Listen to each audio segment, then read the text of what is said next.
with just 2 days to go until the 2025 NBA trade deadline, what does a perfect scenario look like for your Golden State Warriors? Who are they acquiring before February 6th is up? We're going to discuss that all on today's show. But guys, I'd be remiss if I didn't tell you, we're going to be live on Thursday here on the channel. So make sure you are subscribed. Join us for an NBA trade deadline live stream. It could get wild with Golden State probably going down to the wire with whatever moves that they're going to make. They're going to be patient, but they might end up making a big swing move. So join us live right here on the channel, youtube.com/WarriorsTV, and make sure you turn your notifications on as well, because then you'll be notified exactly when we go live and when we'll be discussing Dub's trade deadline.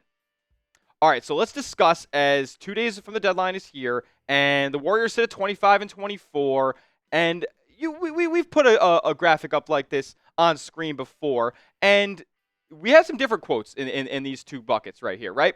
We talked about that there's Mike Dunleavy, the general manager, says that there's no point in going all in to be slightly above average. And then Draymond Green last night, after the Warriors beat the Orlando Magic, speaking to the media after the game, he said, we all know Joe Lacob's not happy about being 500 basketball team right now, and he expects that the front office will be aggressive ahead of the trade deadline. So what does that mean for Golden State? Well, according to Shams Charania, they're after literally everybody.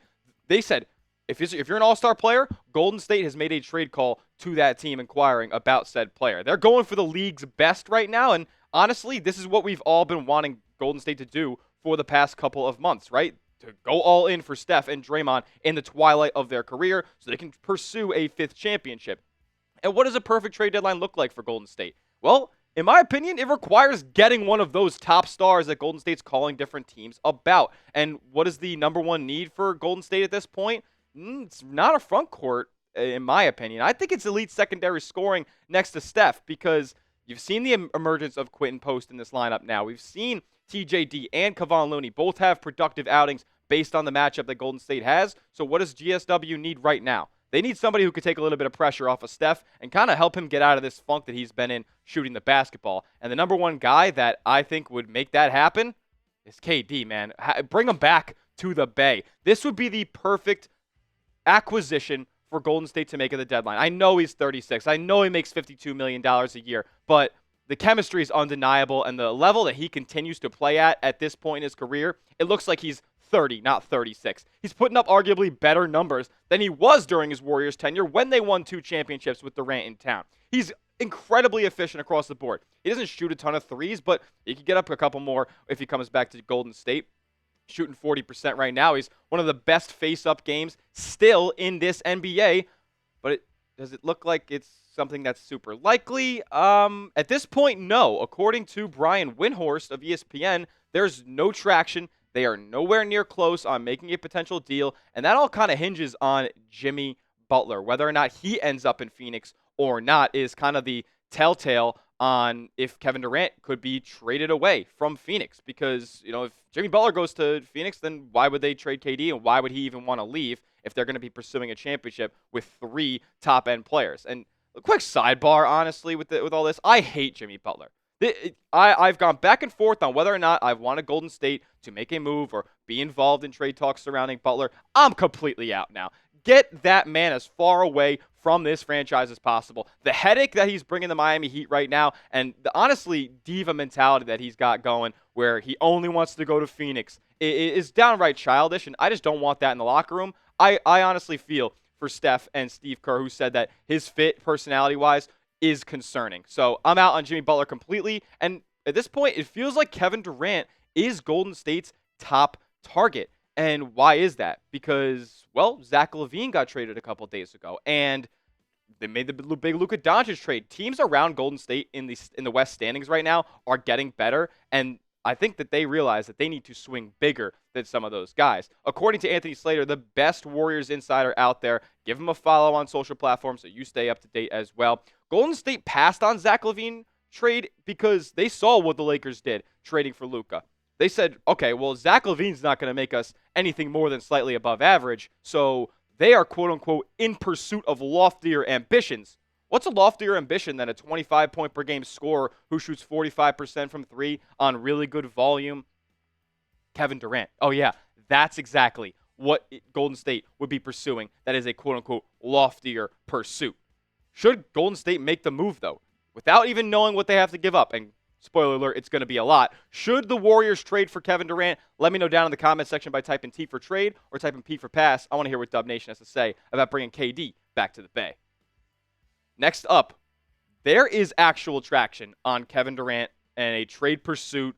Warriors front office, Suns front office, Kevin Durant's agent as well. And then we got a trade idea for you guys, sending KD to the Bay. It's a big one, so make sure you stick around. First, though, I got to give a major shout out to today's sponsor, and that is PrizePicks. PrizePicks is America's #1 daily fantasy sports platform with over 10 million active members, including yours truly, because it's so much fun. You can watch your favorite sports and win real money in real time. I'm talking up to 1,000 times your money on PrizePicks, and they're always trying to hook you up with incredible deals, like when you use our promo code CLNS after signing up, place your first $5 entry, you get $50 instantly when you place your first $5 entry. You don't even need to win to receive the $50. It's guaranteed. You might be asking me, Tyler, you're saying all this gibberish. How do you even place an entry on PrizePicks? Super simple. All you guys got to do, pick a lineup, 2 to 6 player stat projections, and just pick more or less on those projections and watch the winnings roll in. And let's talk about the big game real quick coming up this Sunday.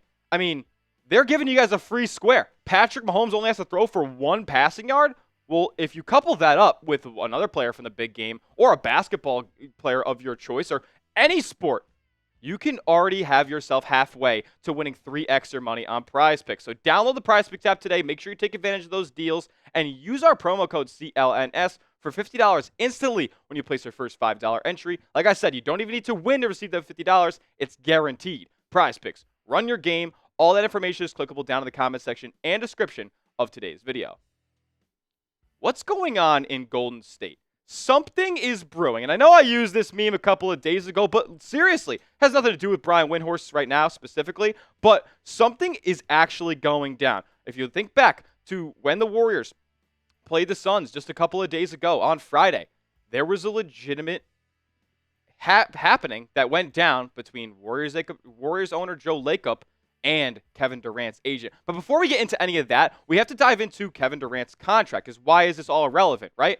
Well, KD only has 1 more year left on his deal in Phoenix. So he's kind of got a little bit of leverage over them as far as what his future will hold. With only 1 year left after this season, he can be like, okay, well, I'm not going to re-sign after 25-26. Extensions off the table, especially if Jimmy Butler is not acquired by the Phoenix Suns. So with that being said, let's talk about what went down at the Chase Center when the Warriors matched up with Phoenix. Here's Anthony Slater talking about it step by step. It's like Golden State owner Joe Lacob sits in the first row across from the Warriors bench and often hosts guests in the 2 seats next to him. Against the Suns, he had Rich Kleiman, Durant's longtime agent and business partner, planted directly to his left.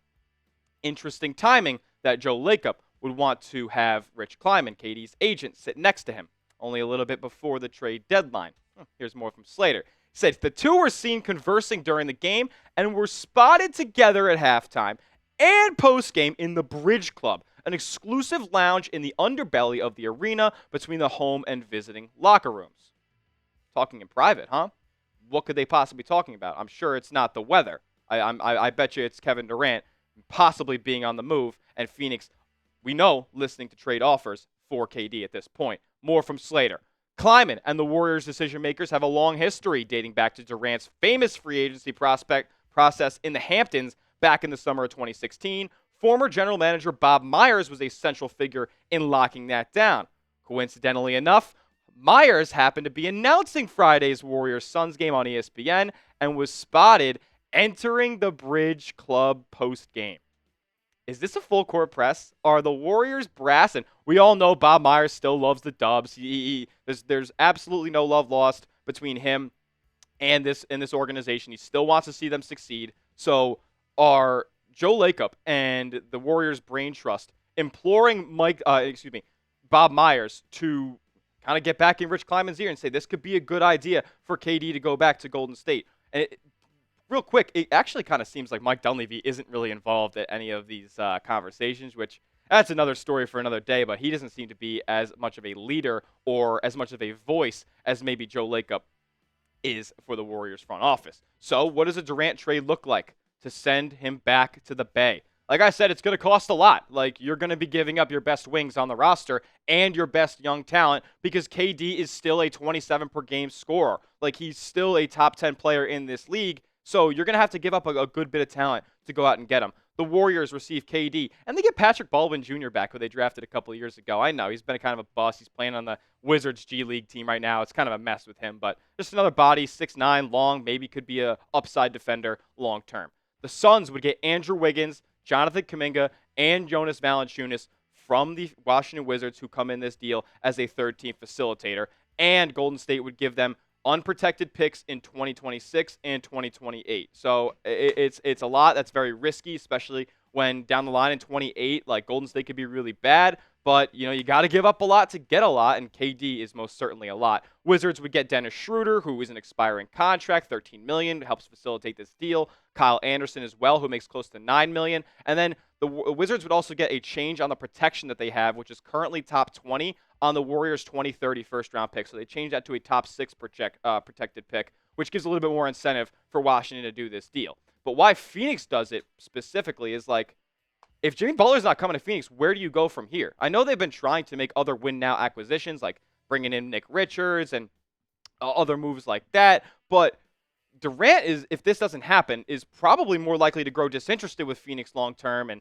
probably less likely to end his career there. And so that puts Phoenix in a spot where they're like, okay, well, Durant has this year and another year left on his contract, so we would get way more now than we would potentially next season when he's already 1 foot out the door and saying, I'm not going to re-sign with Phoenix. Now, why does Golden State do it? Well, very simple question we have to ask ourselves here. Would you rather pay KD $55 million or Jonathan Kuminga $35 million? I know that is a very big gap at the end of the day, but it's a no-brainer. You take Durant every day of the week. I don't care how young Jonathan Kuminga is. You have Steph and Draymond on your team right now. You're trying to win. I get it. Wiggins would be a huge loss, and he's your best on-ball wing defender, but you can manage that. Like, you can get over it. KD's output will outweigh the loss of Andrew Wiggins. And then sending away Schroeder, he's been okay over the past couple of games for Golden State. He's kind of found his footing a little bit, but he's an expiring deal, and that just doesn't make sense to me for Golden State keeping him long-term. So what does the lineup look like if you bring in KD to the Bay?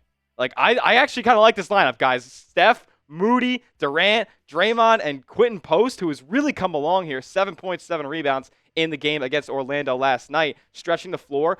Everybody that you see on your screen right now is capable of shooting 40% from three-point range, albeit not on a huge volume from a guy like Draymond. But at the end of the day, this is a spaced floor. You're going to be much better of an offense than you previously were. A ton of pressure taken off of Steph, and you have one of the best players in the NBA returning back to Golden State. So let me know down in the comments, would you make this trade? Type A for accept, type D for decline. If you're giving up Wiggins, Kuminga, 2 unprotected first, and you change your protection on that Wizards pick, as well as sending away Schroeder and Slow-Mo as well for getting KD. A for accept, D for decline. Let me know what you guys think. If you guys think I'm crazy, hit me up on Twitter about it. You guys can clown me over there on social media. I want the best for this team, and that means putting the best players on this roster. And Kevin Durant is one of the best players in the NBA. Make sure you are subscribed to the channel. We're going to be live on the channel on Thursday for the trade deadline, covering everything, every rumor about your Golden State Warriors. We'll catch you guys in the next one. Let's go Dubs.